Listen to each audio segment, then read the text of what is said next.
In this video, I'm going to show you how to sketch these two complicated graphs. So let's start out with this one here.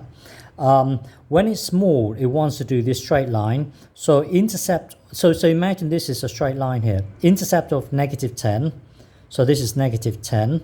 And then it's going downhill with a gradient of -6. So it's like this, going downhill. And then when it's big, around this region here, it wants to do a quadratic. So it wants to do the quadratic like this. So put your pen nib here, take it down, and then turn it around. Put your pen nib here, take it straight up. There. That's what the graph will look like. What's important is this straight line here. When it's small around this region, it wants to do the straight line. And then when it's big, it wants to do the quadratic like this. The quadratic like that. So combining the two, the graph would look something like this.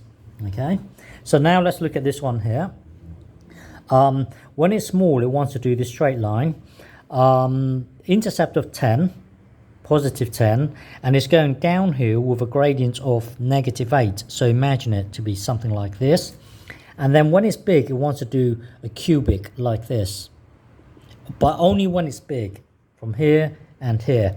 And this is a positive quadratic, so it will want to bend upwards like this, as opposed to it bending down like this.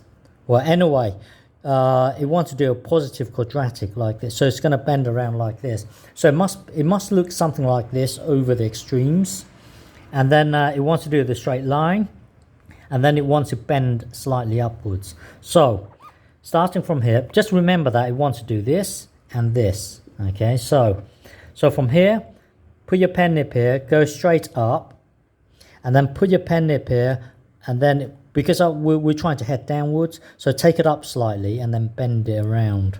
So it looks like this. So your graph will look something like this. Okay.